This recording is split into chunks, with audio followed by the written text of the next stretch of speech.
भगवान गरुड़ ने बताया कि वैतरणी नदी कैसी होती है और इसे कैसे पार किया जाता है। यमपथ की यात्रा गरुड़ पुराण पर आधारित एक कथा। महाराष्ट्र के एक छोटे से गांव बेलापुर में एक वृद्ध ब्राह्मण रहा करते थे। नाम था सोमदत्त। जन्म से ही वे धर्मपरायण थे। उन्होंने वेदों का अध्ययन किया था, यज्ञ वन में पारंगत थे और जीवन भर उन्होंने पूजा पाठ, दान पुण्य और सत्कर्मों को ही अपनी दिनचर्या बनाया। उनका जीवन एक आदर्श ब्राह्मण का जीवन था, शांत, विनम्र और करुणा से भरा हुआ। गांव के लोग उन्हें बहुत मानते थे। जब कोई दुखी होता, वो सोमदत्त के द्वार पर आता। वे न केवल धार्मिक सलाह देते, बल्कि यथासंभव मदद भी करते। वृद्धावस्था में उनका जीवन पूरी तरह भगवान विष्णु की भक्ति में लीन हो गया। प्रातः और सायंकाल तुलसी के पौधे के समक्ष दीपक जलाना, विष्णु सहस्रनाम का पाठ करना और रामायण का श्रवण ही उनका जीवन बन गया था। एक दिन जैसे ही सूर्य की पहली किरणें आकाश में फैली, सोमदत्त तुलसी के पास दीपक लेकर पहुंचे। उन्होंने नमो भगवते वासुदेवाय का जाप करते हुए दीप जलाया और अचानक उनके मुख से नारायण निकला। ये उनका अंतिम उच्चारण था। कुछ ही क्षणों में उनकी आत्मा शरीर से मुक्त हो गई। उनके शरीर से निकलते ही आत्मा ने एक अलौकिक हल्कापन अनुभव किया। चारों ओर एक शांत प्रकाश फैला था। आत्मा ने नीचे देखा। उनका निर्जीव शरीर तुलसी के पास पड़ा था और परिवारजन रो रहे थे, पर आत्मा को अब किसी प्रकार का मोह नहीं था। वो अपने कर्मफल की यात्रा पर निकल चुकी थी। जैसे ही आत्मा ऊपर उठी, उसे दो दिव्य पुरुष दिखाई दिए। वे थे यमदूत, परंतु वे भयावह या रौद्र रूप में नहीं थे, जैसे शास्त्रों में पापियों के लिए वर्णित होते हैं। इन यमदूतों के मुख पर गंभीरता के साथ एक दैवीय तेज था। ब्राह्मण श्रेष्ठ उनमें से एक बोला, अब आपको यमलोक की यात्रा करनी है। आप भयभीत न हो। ये मार्ग कठिन अवश्य है, पर आपके पुण्य आपको मार्गदर्शन करेंगे। आत्मा ने शांत भाव से सिर हिलाया और यात्रा प्रारंभ हुई। पहला पड़ाव वैतरणी नदी। कुछ ही समय में वे एक भयावह नदी के किनारे पहुंचे। काली, गंदी और असहनीय दुर्गंध से भरी हुई ये थी वैतरणी नदी। इसकी लहरें रक्त, मल और मांस के टुकड़ों से भरी हुई थी। नदी में अनेक आत्माएं छटपटा रही थी। कोई डूब रहा था, कोई पुकार रहा था, कोई अपने कर्मों पर पछता रहा था। सोमदत्त ने यमदूतों से पूछा, मैंने तो जीवन भर धर्म का पालन किया, फिर इस गंदे और भयावह स्थान से क्यों गुजरना? यमदूत बोले, हे पुण्यात्मा, ये वैतरणी है। इसे पार करना हर आत्मा के लिए अनिवार्य है, परंतु केवल वे ही इसे बिना कष्ट पार कर सकते हैं जिन्होंने गोदान किया हो, धर्म पूर्वक जीवन जिया हो और मृत्यु के समय भगवान का स्मरण किया हो। सोमदत्त के मन में शांति आई। उन्होंने जीवन में कई बार गोदान किया था। तभी नदी से एक दिव्य गाय प्रकट हुई।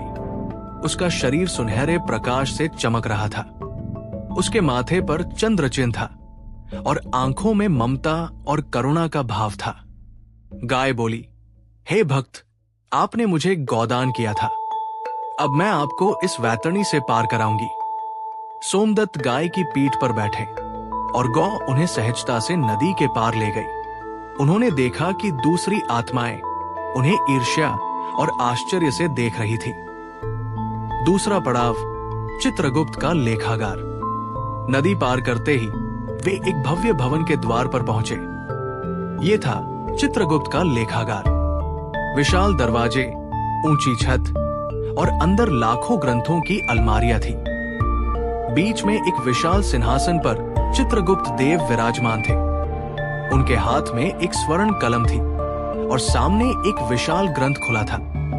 चित्रगुप्त ने सोमदत्त की ओर देखा और बोले, सोमदत्त, तुमने जीवन में कई पुण्य किए हैं, दान, यज्ञ, सेवा और भक्ति, पर कुछ पाप भी हैं।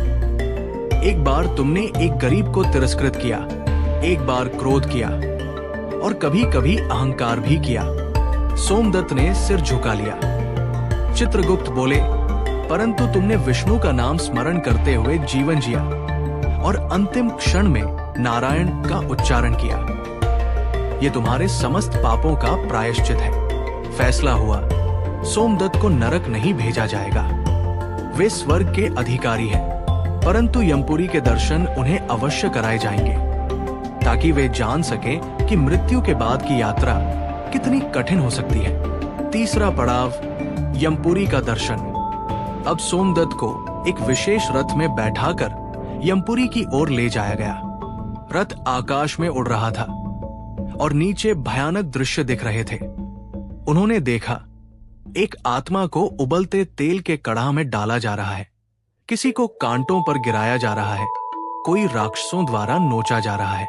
सोमदत्त की आंखें करुणा से भर गई। उन्होंने यमदूतों से कहा, यह दृश्य बहुत कष्टदायक है, क्या कोई इन यातनाओं से बच सकता है? यमदूत बोले, हाँ, जो जीवन को धर्म, करुणा और भक्ति से जीता है, जो गरुड़ पुराण पढ़ता और उसका पालन करता है, वो इन यातनाओं से मुक्त रहता है। तुम्हें ये ज्ञान इसलिए दिया जा रहा है ताकि तुम इस संदेश को आगे पहुंचाओ। अंतिम पड़ाव, विष्णु धाम का द्वार। अंत में रथ एक दिव्य प्रकाश की ओर बढ़ा। दूर से ही भजन कीर्तन की ध्वनि सुनाई देने लगी। स्वर्गिक सुगंध, पुष्पों की वर्षा और शांत वातावरण, ये सब विष्णुधाम की निशानी थी। एक द्वार पर 2 दिव्य द्वारपाल खड़े थे। ब्राह्मण श्रेष्ठ उनमें से एक बोला, आपका स्वागत है। आप धर्म, दया और भक्ति के मार्ग पर चले। अब आप भगवान विष्णु के धाम में प्रवेश पा सकते हैं। सोमदत्त ने यमदूतों की ओर देखा और हाथ जोड़कर बोले, मैं चाहता हूं कि मेरे वंशज और सभी लोग धर्म के मार्ग पर चले, इस यात्रा का सत्य सब जाने। द्वार खुला और सोमदत्त आत्मा रूप में भगवान विष्णु के चरणों में लीन हो गए। सीख, गरुड़ पुराण केवल मृत्यु के रहस्यों को प्रकट नहीं करता, बल्कि ये जीवन का भी मार्गदर्शन करता है। ये सिखाता है कि मृत्यु कोई अंत नहीं, बल्कि एक यात्रा की शुरुआत है। आत्मा का सफर, उसके कर्मों की परीक्षा और अंत में मोक्ष की प्राप्ति। सोमदत्त की कथा हमें सिखाती है कि यदि हम जीवन में सच्चे अर्थों में धर्म, करुणा, भक्ति और सेवा का पालन करें, तो मृत्यु के बाद का मार्ग भयावह नहीं बल्कि दिव्य हो सकता है। ये कथा प्रत्येक मनुष्य को एक प्रेरणा देती है कि जीवन केवल भोग के लिए नहीं, बल्कि मोक्ष की दिशा में एक सतत प्रयास है, और इस प्रयास में गरुड़ पुराण एक अमूल्य मार्गदर्शक है। दोस्तों, यदि आपको ये वीडियो जरा भी अच्छा लगा हो तो इसे लाइक जरूर करें और हमारे चैनल को सब्सक्राइब करें। ऐसी वीडियो बनाने में बहुत मेहनत लगती है। यदि आप अभी तक इस वीडियो को देख रहे हैं तो आपका बहुत बहुत धन्यवाद।